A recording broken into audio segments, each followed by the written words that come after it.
Hotel রেস্টুরেন্টের পরোটা এই পরোটার ধারের কাছেও আসতে পারবে না।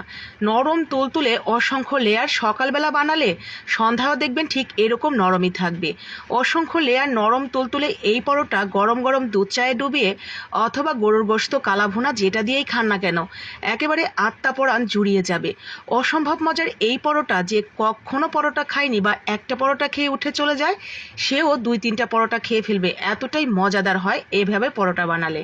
তো যারা সকালবেলার নাস্তায় রুটি পরোটা ছাড়া কোনো কিছু ভাবতেই পারেন না, আমার মতো করে একবার এই পরোটার রেসিপিটা বানিয়ে দেখতে পারেন।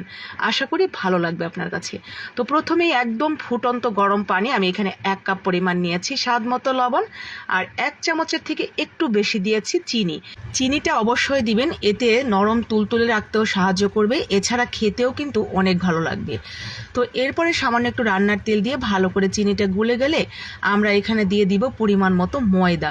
এই পরোটাটা ময়দা দিয়েই বানানোর চেষ্টা করবেন, আটা দিয়ে বানালে কিন্তু এতটা ভালো রেজাল্ট আসবে না। তো ময়দাটা দিয়ে আমরা একটু চামচ দিয়ে নেড়ে নিয়েছি, কারণ পানিটা অনেকটা গরম। তো ভালো মতো নাড়াচাড়া দিয়ে এরপরে আমরা হাত দিয়ে সুন্দর করে মেখে নেব। ডোটা মাখানো হয়ে গেলে এটা আমরা রেখে দিব রেস্টে 20 মিনিট। তো 20 মিনিট রেস্টে থাক, এইখানে আমরা একটা মিশ্রণ তৈরি করে নেব রান্নার তেল এবং কর্নফ্লাওয়ার দিয়ে। কর্নফ্লাওয়ারের পরিবর্তে আপনারা ময়দা মিশিয়েও নিতে পারবেন, তবে কর্নফ্লাওয়ার দিলে বেশি ভালো হবে, ভেতর থেকে পরোটাটা বেশি নরম তুলতুলে হবে। তো 2 চামচ কর্নফ্লাওয়ার দিয়ে রান্নার তেল দিয়ে মিশ্রণটা রেডি করে এক সাইডে রেখে দিলাম। এদিকে আমাদের 20 মিনিট হয়ে গেছে, আর এখানে দেখতেই পাচ্ছেন কতটা রাবারে হয়েছে আর নরম তুলতুলে হয়ে গেছে। হাত দিয়ে আবারও একটু মেখে নিয়ে আমরা এখন পিস পিস করে নেব। তো পরোটা যেরকম সাইজ করতে চান ছোট বড় সেই অনুসারে ভাগ ভাগ করে নেবেন। আমি মোট 5টা পরোটা বানাচ্ছি এই ডোটা দিয়ে। তো 5টা লেচি ছিঁড়ে নিয়েছি। তো 5টা লেচি ছেঁড়া হয়ে গেলে এটা আমরা বেলতে চলে যাব। খুব যে বেশি কষ্ট এই পরোটাটা বানাতে তা কিন্তু নয়, একেবারে সবার বাসায় আছে এমন কিছু দিয়ে শুধুমাত্র একটু এদিক সেদিক করে বানালেই পরোটার টেস্ট কিন্তু অনেক গুণ বেড়ে যাবে। তো 5টা লেচি ছেঁড়া হয়ে গেছে, এখন আমরা একটা লেচি দিয়ে একটু লম্বাটে শেপ করে রুটিটা বেলে নেব, একটু পাতলা করে। তো একটু লম্বাটে শেপ করে ঠিক এইভাবে আমরা রুটিটা বেলে নিয়েছি। এখন ওই যে আমরা ময়দার একটা কর্নফ্লাওয়ারের একটা মিশ্রণ তৈরি করে নিলাম, তো সেই মিশ্রণটা 2 চামচের মতো দিয়ে দিলাম এখানে, দিয়ে হাত দিয়ে সুন্দর করে ছড়িয়ে দিব সব জায়গায়। এরপরে ভাঁজ করে নেব, নর্মালি আমরা যেইভাবে পরোটার ভাঁজটা করি ঠিক সেইভাবে। এই পাশে থেকে একটা ভাঁজ করে দিলাম, ওই পাশে থেকেও ভাঁজ করে দিয়ে, তো এই পাশে থেকে আবারও একটু লম্বাটে করে নিলে এই ভাঁজটা কিন্তু একটা ভাঁজ বেশি হবে। তো একটা ভাঁজ যখন বেশি হবে তখন কিন্তু আপনার ভেতরের লেয়ারগুলো বেড়ে যাবে।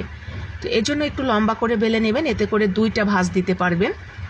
তো ঠিক একইভাবে আমি 5টা লেচি রেডি করে নিয়েছি, এখন শুধু বেলে বেলে তাওয়ার মধ্যে দিয়ে সেঁকে নেব। তো সুন্দর করে পাতলা পাতলা করে বেলে নেব, একটু ময়দা ছিটিয়ে আমি পাতলা করে বেলে নিয়ে এরপরে ভাজতে চলে যাব। এই পরোটাটা চাইলে আপনারা ঘি দিয়েও ভাজতে পারেন। তো ঠিক এইভাবে আমরা তাওয়ার উপরে দিয়ে একটা পাশ সেঁকে উল্টো করে নিয়ে এরপরে পরিমাণ মতো তেল দিয়ে সুন্দর করে ভেজে উঠালেই হবে।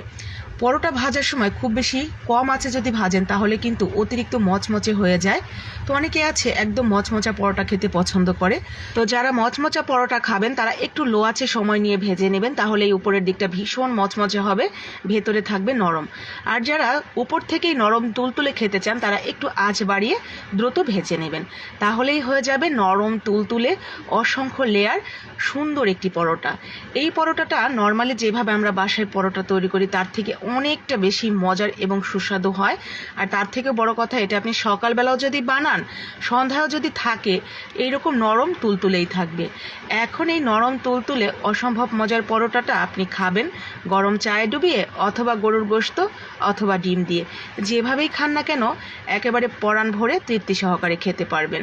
যারা কখনো একটার বেশি 2টা পরোটা খায় না তারাও দেখবেন 2-3টা খেয়ে ফেলবে। ভালো লাগলে লাইক কমেন্ট শেয়ার করে দিবেন।